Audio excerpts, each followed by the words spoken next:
Good morning. It's Dave Christie. I am the CEO and president of Orford Mining. Orford Mining is a company exploring in the province of Quebec in Canada, mostly in the northern part of the province. We have two projects in the Nunavik region, one being the West Raglan nickel project, just put some results out today. And we also have the Qiqavik gold project, which sits just to the north of the West Raglan project. Very large projects. West Raglan is 714 square kilometers of land, and the Qiqavik project is about 400 square kilometers of land. So very large projects and very underexplored. And then down in the Abitibi, we have a project, four projects in the Joutel region of the Abitibi. This is the region where Agnico Eagle got its gold mining start. The Eagle Bell mine was their original gold mine. We're sitting right next door to that, and next door to what is the Agnico Eagle Maple JV. We are about to launch a drill program on the Joutel Eagle project in the coming days, and we're quite excited about that work. David, thank you very much for the introduction. It's good to speak to you. You've been on the Crux platform on a quarterly basis for the last 12 months. This is the first time I've spoken to you. Last year, let's deal with the kind of the macro and the environment first. The capital markets, the lack of the capital flight, and also the metal price movements during the course of last year. Obviously, we're seeing a bit of a rebound now, but could you just cast your mind back and just kind of tell me how tell me about the pain of the last 12 months in terms of metal price and the market? Well, I'd say for junior explorers, the gyrating metal prices over the past year have not been great. For junior miners, you need to see a continuous uptrend in the metal price, not an up and down metal price. So it's been very difficult from that point of view to have a share price that has any momentum, no matter what kind of results you're putting out. But when we look at what we've done in the past year, we've raised money in 2021 at the end of the year, and then in August of 2022 we raised some money. So we're sitting pretty good as far as our balance sheet right now. We're at $2.5 million or so probably, and we have enough money to get through our Joutel project drilling and all our admin costs for the year and some extra on top of that. Do we have enough money to do Qiqavik? No, but we haven't proposed a Qiqavik budget yet. We'll wait till West Raglan and Qiqavik budgets come out together. As you might know, West Raglan is a project where Wyloo Metals is earning into. They can spend up to $25 million to earn 80%. We operate the project, and we're just at our anniversary date for that agreement, so we're waiting to see what they want to do next there. And that's sort of a big sort of touch point as far as what we do at Qiqavik, which sits just 30 kilometers to the north of West Raglan. Okay, so you've got the two projects up in the north, kind of Qiqavik and West Raglan, and West Raglan is funded by Wyloo, but if they go for the budget and they want to continue with the work program, which is I would expect is the case, then that gives you kind of am I right in thinking that gives you the logistical kind of springboard from which you can then plan a kind of a more cost-effective program on Qiqavik? Well, exactly. It changes our costs, right? So with both projects operating, we use one camp. All the logistics are the same. One cook. One set of helicopters. So it just makes everything a little easier as far as running the two projects and a little cost effective. We bring fuel in for both projects at the same time. All those little things that add up. One nurse for both projects, one drill manager. Once we get the idea what they want to do next, and we're actually doing some reviews of our Qiqavik project, which we can walk through, but we're trying to understand what we want to do with that project next as well. And we have some really good ideas there. We've done some great work over the fall, and this past summer's season it was quite successful. So we're looking to move forward on both of those projects, and I expect us to have some similar size budgets to what we had this year. And this year we spent, between the two projects, probably $8 million. Okay. And was that 50-50 between the nickel and the gold, or was it more loaded towards the nickel? No, about 50-50. And the results you've seen in the nickel, is there any reason why you'd not expect Wyloo to continue funding? I mean, I look at some of those grades. I'm not sure if they're historic or whether they were drilled this year, but, when you've got 28 meters at 3% nickel, and with copper and with PGEs, and the results you put out this morning are, that there's still nickel sulfides in the holes. Yeah. It seems to me that it feels good. Yeah. No, the West Raglan project, you have to remember it's a very large project. And over 55 kilometers in length, and about 20 kilometers north-south. It's got potential for both the Raglan style mineralization. The Raglan nickel mine that Xstrata operates is about 90 kilometers to the east of us, and the Nunavik nickel mine that Canadian Royalties operates is also about 90 kilometers east of us. Canadian Royalties sits in the southern trend, Raglan sits in the northern trend. We have potential for both those type deposits on our project. Like with some of our showings, like Big Potato is in the south, and the Frontier is in the north trend. Very underexplored across the property. This year we drilled 9 holes. They were spaced by up to 35 kilometers apart. So we're not exactly doing close space drilling. This year's drilling extended the size of the Frontier zone, which is one of the showings that has been known for quite a while. We extended about 30 meters to the west and down dip. With some really good intercepts, 21 meters of 0.43 and 0.18 copper, or including 4.5 meters of 5.57 and 0.29 copper. So some pretty good numbers there. But we also had 13.5 meters in that same area of similar type mineralization. But probably the most exciting thing this past summer at the West Raglan project was the Boomerang discovery. We had a showing at surface there. It was a boulder, actually, but we drilled EM anomalies we identified last year there, and we hit 4.2 meters of 0.6% nickel and 0.16% copper and about 1 gram per ton combined platinum palladium. And that's very exciting. That's the highest grade number we've hit outside of the Frontier zone ever. And the Frontiers were that 28 meters you were talking about with the 3.21. So it's really exciting to hit mineralization out of there. And if you know anything about the Raglan style mineralization, it's potty. Raglan itself, I think they have 12 distinct lenses with 92 pods kind of thing. So it's very, like pearls on a string type deposit, Cambalda style mineralization. So that's what we're looking for. We need to put together a series of pearls to make this thing work. And so the more discoveries we make, the better chance we have of having an economic deposit there. And have you put together your kind of the idealized 2023 exploration plan in terms of drill meters and budgetary requirements? I mean, are you presenting that to Wyloo anytime soon? Yeah, we will be. I'm not going to talk about that here because I'll wait till we talk to them about it. But yeah, we will be presenting a budget to them that's what we think we should do, and we'll see what they say and where we go on it. And they're a very smart group, very technically bright, and financially very full. So there's a lot of back and forth on our budget proposals to them. I mean, this will be our third budget with them coming up.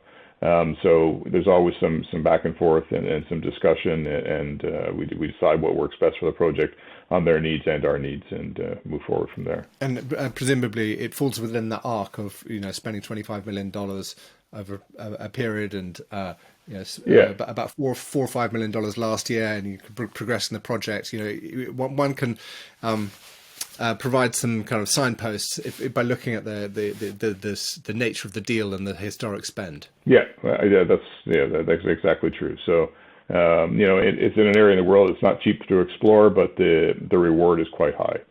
So if you can get a world-class deposit like Raglan, Raglan's been operating since 1999, and it's got more reserves today than when they opened the mine. So these deposits are quite prolific and quite high grade, and they work very well. Good, thank you. And before we leave kind of the north, I know you said it's not in the plans at the moment, but if Wyloo does go ahead and you do want to advance on Qiqavik, what's in the work plan? What kind of things are you thinking of you'd like to be testing? Okay, so this past year we drilled like West Raglan, we drilled about 2,500 meters there. We'll drill about the same at Qiqavik, a little more actually, I think. And we drilled about 14 holes at Qiqavik. And we identified a large quartz carbonate alteration system with variable amounts of gold in it. And if you go back to what we've been chasing at Qiqavik, it's a project that has never seen any exploration before us. So it's a brand new gold district in Canada. So we've spent about 40 weeks on the ground to date, over the past, since 2016. So it's not a lot of time on the ground because it's a very short field season, but we've got a lot of work done. And we've identified a number of very, very high-grade boulder trains, some huge glacial till anomalies with gold grains in them. And that's what we've been chasing this past summer. And we identified a number of gold hits and new gold targets, grades up to 8.1 grams, very thick intersections of almost a gram over 13 meters. So some really interesting intersections, but still not what we're really looking for. We're looking for the source of the 648 gram boulders, the 288 gram boulders, which we see at surface. So this past fall, we engaged a gentleman named Stu Averill. He is probably one of the best glacial mines in Canada. He runs a company called Overburden Drilling Management, and he interpreted and went through all our results and came up with some very good and new theories for us as far as how we should target these glacial anomalies. He doesn't think the boulders have traveled very far at all. We thought there was some transport distance. He thinks they probably have moved very minimally. So, maybe 100, 200 meters away from their source. So we're going to go back in this year and drill very close to some of those boulders, and likely use a different kind of drilling method that we can get more drilling done over a much shorter period of time. So that's sort of the plan for this coming year. As opposed to doing diamond drilling, we're going to use RC type drilling or that type of thing, and do more holes over a shorter period of time. So test more targets. So instead of 14 tests like we did this summer over 2 months, we'll be able to get to 20 tests done in a month, and that's sort of the plan. Okay, good. It's swinging for the fences stuff, isn't it? When you're when you're a first mover, or you're first in a field, you've got the kind of that raw data, and there's that very exciting time of kind of potentially making that big discovery. I think so.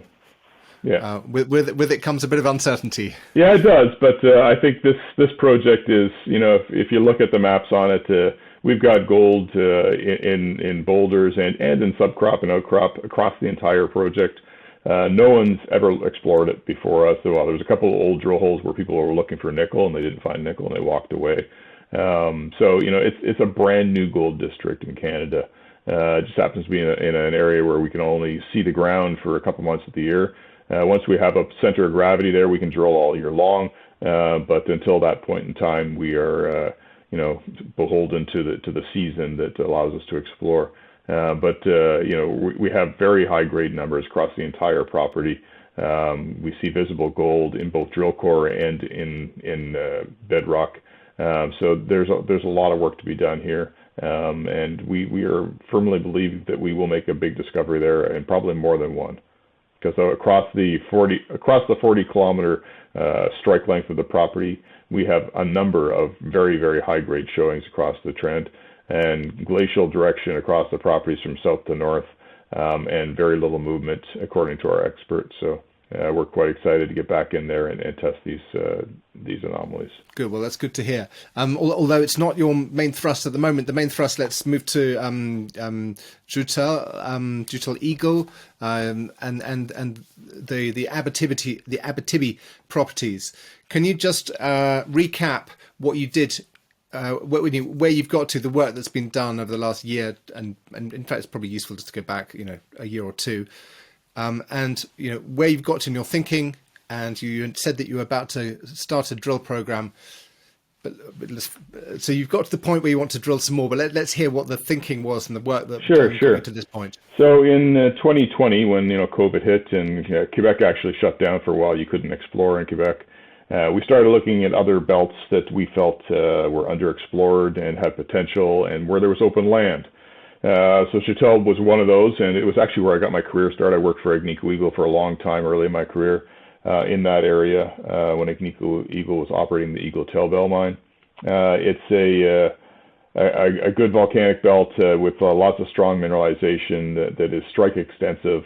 And what I liked about it was since 1993, when they closed the Eagle Tailbell mine, there's been no exploration in the area. And on the properties we picked up, mostly there's been no exploration since the mid-'80s. So I think those two things combined allow for a lot of potential, a lot of underexplored land to see some modern exploration techniques. And in 2021, we picked up the Joutel Eagle property from another company that is staked in the area. And this property ties on to the Eagle Tail Bell property and what is now the Maple Gold JV, where Agnico Eagle has to spend $18 million to earn into all of Maple's properties. And so we're sitting right next door to that. We have over 10 kilometers of strike length of the main mine horizon. And when we looked at that property, the main reason we picked it up, there's a zone called the South Gold Zone that was drilled historically. And there was some pretty decent intercepts there, 6.5 grams, 5 grams, that type of thing. But what we drilled, we went in there last winter to drill a few holes just to sort of test our theory. And we sample, of course, the entire core length of the drill core, unlike in the old days. So in the 80s and 70s, when Agnico was working in that area, they only basically sampled the mine horizon, and they didn't sample much beyond or above or below it, of course. So we went in there and sampled a much thicker horizon, and we found that we were finding intersections of 28 meters of 1.24 grams or 21 meters of 1.1 grams, so some very thick intersections of mineralization close to surface. So those are like 150 meters away from surface type thing. So we thought, well, there's a potential here to have a low-grade, open pitable mineralized body close to surface. So this winter we're going in, we're going to drill 2,000 to 2,500 meters of drilling along strike at a shallow level to see if there's continuity in that mineralization over 500-600 meters strike length. And if we can prove that up, then we can go towards a resource sort of drilling campaign to see if we can prove up a mineralization there. So in the mineralization, there's always the mine horizon, which grades up to 10 to 14 grams, but it's fairly narrow. And then there's a thicker intersection of 1 gram material, which is it's a volcaniclastic disseminated with volcanic sulfide clasts in it, and basically no one ever sampled that before. Another thing to bring up actually is Agnico Eagle, when they recorded some of their holes in the assessment library, they redacted quite a few of the assays. So we don't know actually what they got in some of them, and you would think if you're redacting assays there must be something decent in them. So we'll see. We're repeating some of those holes this winter. We'll see what that area looks like when you take good sampling in there. So that's the plan this year, is to work towards a resource. In one of your holes, hole 2, you got 47 meters at just under a gram as well. I mean, yeah, some pretty big, thick intersections. Yeah, exactly. Yeah, that's a really decent kind of exploration result. Well, especially when you're next to a road, you're next to hydro, you're next to everything, right? So this isn't like Nunavik where we're way up north there.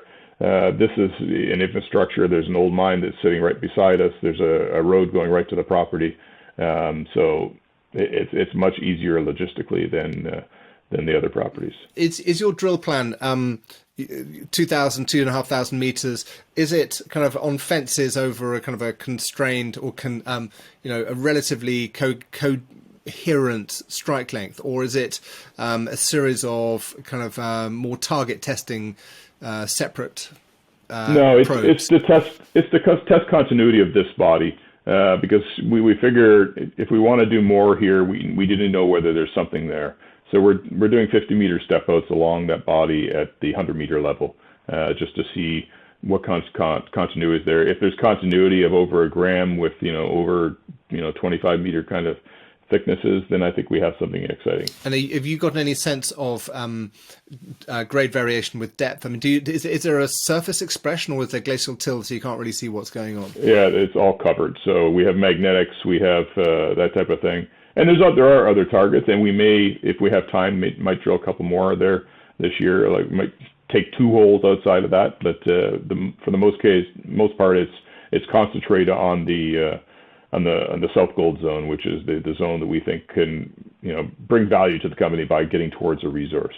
As you know, in exploration, until you get a resource, it's really hard to put value on an exploration company. So I'd really like to see us get towards something that might look like a resource. And have you got a geophysical anomaly which kind of gives you a sense of scale of what you've kind of clipped so far? Well, we have a geophysical anomaly that helps us find the marker horizon, which there's the massive sulfide unit, which is the the mine horizon, which is, a couple meters.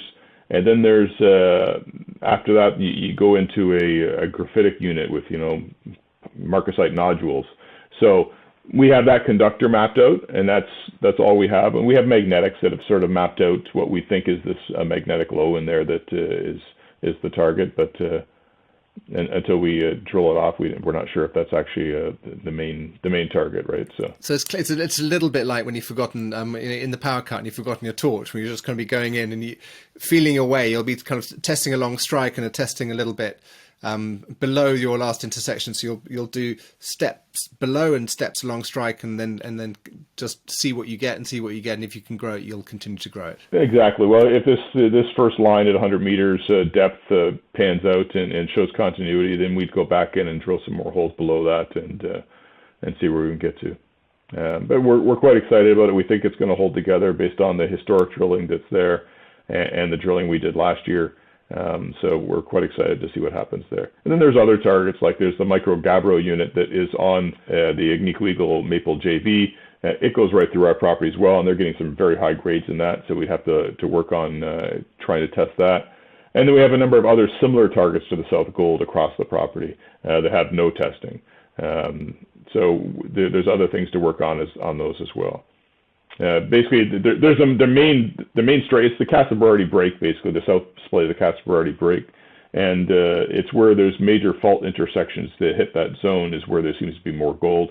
And so there's a few other places along that is where we're going to be looking as well. And are you going to kind of be able to get to drill those, or when you talk about looking at those, are you talking about grab sampling and trenching? No, we're going to try to drill those. I don't know if we'll get to them this time. It all depends on how fast the drillers drill and how our money continues to hold. So just to recap, you've got a kind of enough to drill 2,500 meters and get the results in and do the study work for this year. But then beyond that, you're kind of market and results dependent. Yeah, exactly. Like, typical exploration, right? So we'll see what happens. And, hopefully we get some good numbers. Hopefully the gold market continues to improve. And we'll put a budget out for Qiqavik and Wyloo sometime in the next month or so, and move forward on what we're going to do on those two projects. One thing I should remind people about is that Alamos Gold is a 25% shareholder of ours and very supportive. John McCluskey sits on our board.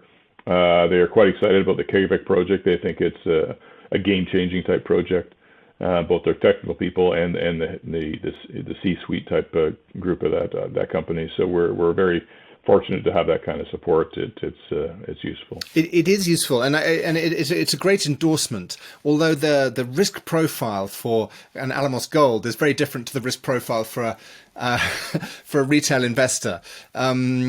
A retail investor really needs to see the short-term gain. They're looking for something to happen, the catalysts for that value step in 2023. All power to the exploration team in Qiqavik, but that's going to come after you've got the budget signed by Wyloo and once you've mobilized. And perhaps in the shorter term, the nearer term catalysts, I think, are likely to be in the metals markets. I mean, if you just look at, I see more and more headlines talking about the nickel inventories at a kind of a critical low, and the gold price.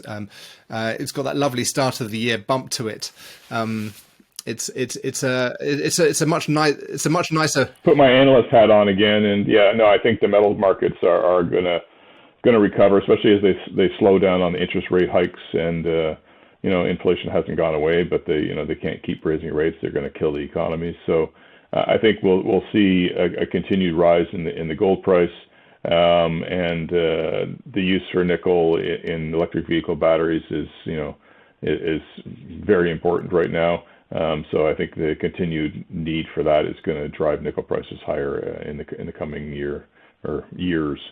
So I think you'll continue to see that as an important momentum for the stock. But on top of that, we're about to start drilling a project. So hopefully within the next month and a half, 2 months, we'll have some results from that. And then we'll have our budget proposals that will come out for Qiqavik and West Raglan shortly thereafter.